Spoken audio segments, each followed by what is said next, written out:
이 손 놓으라고요. 명동 길거리 한복판. 한 미모의 외국인 여성이 자신의 덩치의 2배는 되어 보이는 남성의 손목을 잡고 소리를 지르고 있습니다. 곧이어 이목이 끌려 사람들이 모여들기 시작하자 덩치가 큰 남성은 손목을 뿌리쳐 여성을 넘어뜨리고 도망가기 시작하는데요. 잠시 후 한국 경찰관들에게 둘러싸인 외국인 여성에게 한국인 남성이 다가오자 이를 본 여성은 눈물을 쏟기 시작합니다. 과연 주말 오전 명동 한복판에서 무슨 일이 있었던 걸까요? 안녕하세요. 저는 한국에서 제가 살았던 프랑스에서와는 전혀 다른 삶을 살고 있는 레아입니다. 제가 한국에서 살게 된 이유는 조금 특이한데요. 원래 저흰 다른 나라에서 살 생각이 전혀 없었습니다. 할머니와 할아버지 모두 프랑스에 살고 있는 것도 있지만 아빠가 프랑스에서 오랫동안 경찰을 하고 있었기 때문이죠. 프랑스 경찰은 자치경찰, 국가경찰, 군인경찰로 나뉘는데 그중 제일 힘들다는 자치경찰대장이셨던 아빠는 정년퇴직을 바라보며 열심히 근무 중이셨습니다. 아빠가 경찰이다 보니 어릴 적부터 학교에서나 동네에서 결코 조용하게 지낼 순 없었습니다. 특히 사건 사고가 나면 다들 자연스레 저한테 시선이 꽂히기 마련이었는데 한 번은 제가 16살 때 점심시간에 밥을 먹고 친구들과 놀다가 교실로 들어왔는데 제일 친한 친구 레이첼이 울먹거리면서 선생님과 들어왔습니다. 평소에 워낙 밝고 친구도 많았던 레이첼이 펑펑 울고 있길래 도대체 무슨 일인가 싶었는데 점심시간에 식당에서 밥을 먹는 사이 누군가 가방에 넣어둔 고가의 필기도구를 가져간 것이었죠. 레이첼이 엄마에게 선물 받은 만년필이었는데 아마 가격이 70유로는 했었던 걸로 기억해요. 저번 주에 선물 받았다며 아끼고 아껴하던 만년필이었는데 그렇게 우는 게 이해가 되기도 했습니다. 제가 다 화가 날 지경이었죠. 그때 선생님께서 반 아이들에게 눈을 감으라고 하고선 지금이라도 솔직하게 말하면 봐주겠다고 했습니다. 범인이 같은 반이 아니라고 생각했었거든요. 레이첼의 만년필이 이쁜 데다 비싸다고 입소문을 타기 시작하자 다른 반에서도 친구들이 몰려왔었는데 그 중에서 유독 만년필에 관심이 없다는 듯한 친구가 한 명 있었습니다.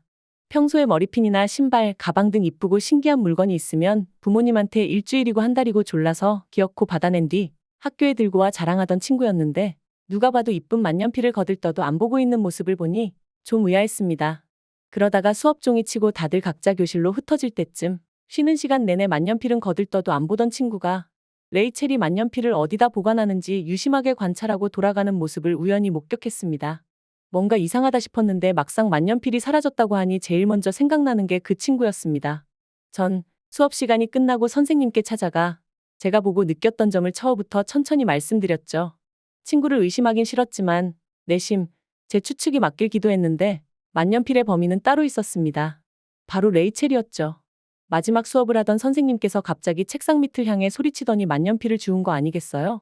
그냥 레이첼이 만년필을 떨어뜨리고선 제대로 못 찾았던 것이었습니다. 허무함을 뒤로 한 채 수업이 끝나고 집으로 갔는데 아빠가 제가 제일 좋아하는 피자를 사와선 머리를 쓰다듬으며 오늘 잘했다고 절 칭찬해줬습니다. 이게 무슨 말인가 싶었는데 상황은 이러했죠. 아빠가 말하길 오늘 담임 선생님께서 전화가 왔단다. 같은 반 친구 중 비싼 물건을 잃어버린 친구가 있었다며? 아이들을 함부로 의심하기 힘들어 선생님들 사이에서도 그 문제로 난감해하고 있던 찰나 마지막으로 내가 말해준 친구에게 질문하려고 다가갔더니 그 친구가 겁을 먹고 사실대로 말했다고 하더구나. 그러면서 내 관찰력과 집중력 그리고 당시 상황을 처음부터 끝까지 침착하게 설명해준 널 아주 많이 칭찬했단다. 내가 자랑스럽구나. 그 일이 있고 나선 학교에서 무슨 일만 생겼다 하면 선생님들이 절 쳐다보며 무슨 이야기를 해주진 않을까 하는 듯한 느낌을 많이 받았지만 영화 속 스파이가 된 것 같아 느낌이 좋은 것도 사실이었습니다. 아마 그때부터 남을 돕거나 남을 유심히 관찰하는 습관을 가지게 됐던 것 같아요. 그런 습관은 제가 한국 여행을 갔을 때도 큰 힘을 발휘했습니다. 학교를 졸업하고 대학교에 입학하기 전 아빠께 허락을 받고 혼자서 해외여행을 다녀오기로 했는데 평소 동네에 있던 한식당에서 한식을 즐겨 먹던 전 이번 기회에 한국에서 직접 한식을 먹어보고 싶었고 그렇게 2주간 한국 여행을 다녀오게 되었습니다. 한국의 유명한 관광 명소를 중심으로 숙소를 잡고선 여행 다니기 시작했는데 한국 여행 6일차 때인 명동에서였습니다. 평소처럼 한국 길거리 음식을 사들고 길거리를 걸으며 한국 여행을 즐기고 있었는데 제 앞에서 걸어가고 있는 후드티를 입은 남성이 유독 눈에 띄었습니다. 한국인치곤 덩치가 제법 커 보여 그랬던 것 같아요. 날이 춥다거나 바람이 분다거나 하지도 않았는데 모자를 푹 눌러쓰고선 주머니에 손을 집어넣고 옷을 끝까지 끌어올리고 있었죠. 심지어 주위를 둘러보는 게 무언가를 찾고 있는 것 같았습니다. 뭔가 이상하다 싶어 유심히 쳐다보고 있었는데 후드티 남성이 갑자기 빠르게 걷기 시작했습니다. 그때 저도 모르게 후드티 남성을 따라 빠르게 걷기 시작했는데 아니나 다를까 후드티 남성이 가방 문이 열려있는 동남시약의 여성 옆에서 같은 속도로 걷더니 순식간에 가방에 손을 집어넣고 무언가를 빼가기 시작했습니다. 그 모습을 보고선 당장 달려가 손목을 잡았는데 깜짝 놀란 남성이 한국어가 아닌 중국어로 뭐라 외치며 제 손을 뿌리치기 시작했죠. 이 손을 놓치면 안 되겠다 싶어 필사적으로 손을 붙잡고 있는데 체구가 큰 탓인지 몸이 휘청이면서 순간 넘어지기까지 했습니다.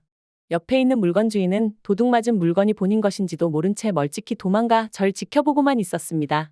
범인에게서 몸이 흔들리면 물건 주인을 향해 당신 물건이라고 와서 도와달라고 해도 프랑스어를 모르는지 겁에 질린 채 멀리서 구경만 하고 있었습니다. 혼자서라도 잡아야겠다는 생각에 손목에 온 힘을 쏟아 범인을 잡고 있었습니다. 그러자 범인이 물건을 던지고선 절 밀쳐내고 도망가기 시작했습니다. 비록 무릎이 까지고 옷이 더러워졌지만 물건을 찾았다는 생각에 다행이었죠. 그리고선 몇 분 뒤 경찰관들이 호루라기를 불며 뛰어오기 시작했고 전 상황을 설명하기 위해 핸드폰의 번역기를 이용하려 했는데 제 핸드폰이 보이질 않았습니다.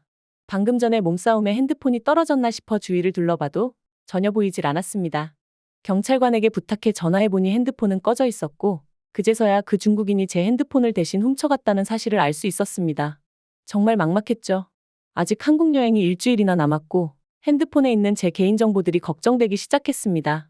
경찰관들에게 도움을 요청했더니 제 핸드폰을 훔친 범인의 행적을 CCTV를 통해 찾아는 보겠지만 찾기는 힘들다는 이야기를 들을 수 있었습니다. 아니, 사실 못 찾는다고 단호히 말했습니다. 해줄 수 있는 게 없다더군요. 제가 애원한다고 되는 일이 아니었기에 허탈하게 서 있었습니다.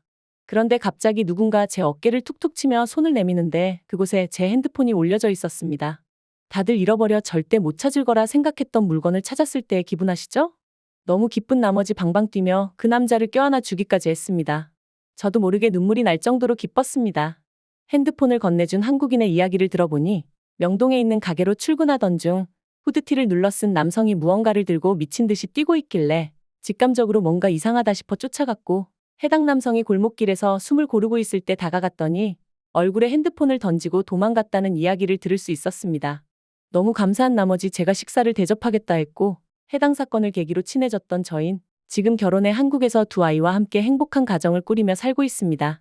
지금 생각하면 그때 도둑질을 한 중국인에게 감사할 정도예요. 덕분에 저희가 만나 이렇게 행복하게 잘 살고 있으니까요. 레아의 한국에서의 경험담에 달린 외국인들의 다양한 댓글 반응입니다. 외국으로 놀러가서 도둑을 잡을 생각하다니 아버지의 경찰피를 물려받은 게 틀림없네요. 크게 다치지 않아 천만다행이에요. 주위에서 도와주는 사람이 없었다는 게 조금 안타깝지만 그래도 결국 핸드폰을 찾았네요.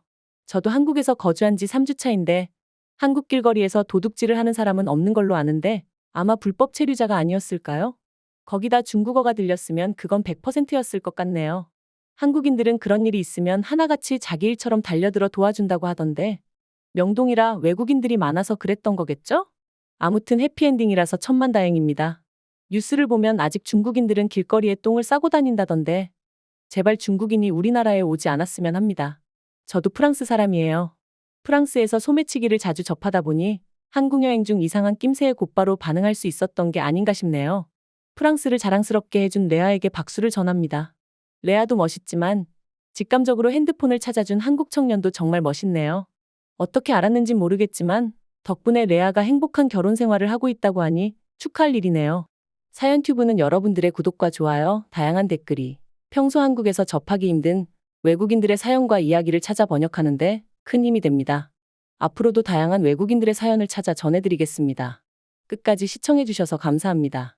오늘도 좋은 하루 되세요.